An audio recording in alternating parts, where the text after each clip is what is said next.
Salam, kanalıma xoş gəlmisiniz. Bu sonuncu videoda Doha haqqında son təəssüratlarımı bölüşəcəm və bəzi gözəl yerlərdən məlumatlar verəcəm. İlk əvvəl Luxor ikonik Towers qüllələrindən danışmaq istəyirəm.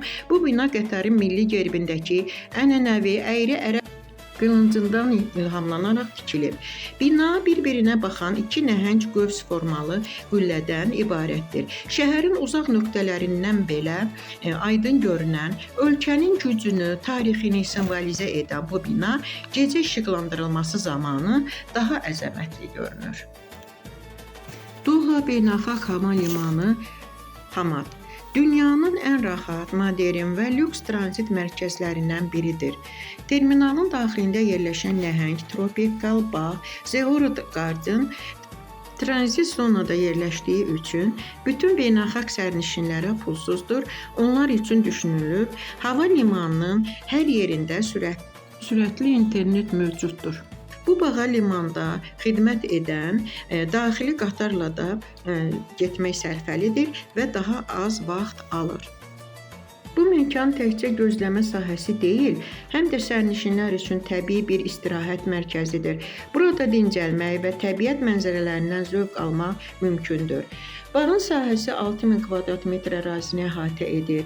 Burada dünyanın müxtəlif yerlərindən, Malayziyadan, Taylanddan və Sinqapurdan gətirilmiş 300-dən çox ağac və 25 mindən çox bitki var.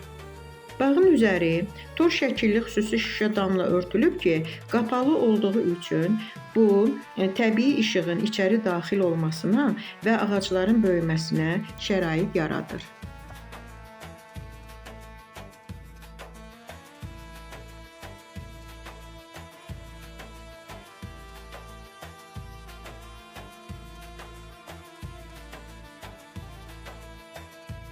Parkın mərkəzində bürüncdən başqa dünyalar kompozisiyası diqqəti cəlb edir.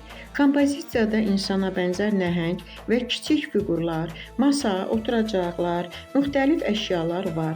Sanki bir qrup dost və ya ailə üzvləri yığışıb söhbət edir, dincəlir və ya qonaqlıq edir. Hava limanında həmçinin sarı ayı, qızıl şahid, nəhəng uçan fil kimi maraqlı simvolik əsərlər də var.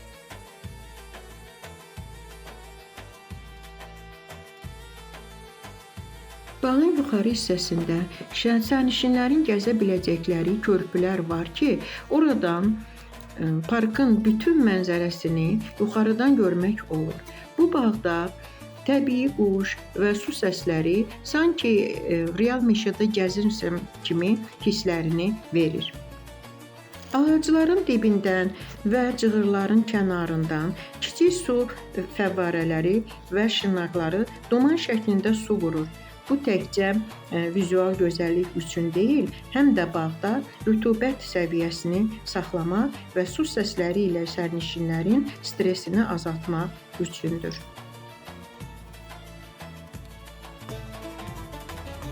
Parkın müəyyən yerlərində taxta evciklər, skamyalar quraşdırılıb. Bu da insanların uzanıb, oturub, dincəlməsi, kitab oxuması və sairəyə xidmət edir. Hər yer ideal təmiz, hər yer ideal sakitlik və rahatlıqla əhatə olunmuşdur.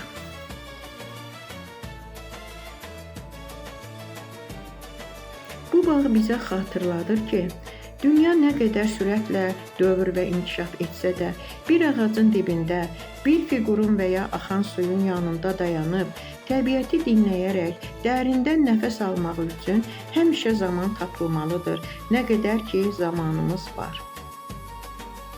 Artıq biz səyahətimizi başa vurub vətənimizə qayıdırıq. Ümid edirəm ki, hazırladığım videoları bəyəndiniz, sizə də maraqlı oldu. Salamat qalın, həmişə sağlam olun.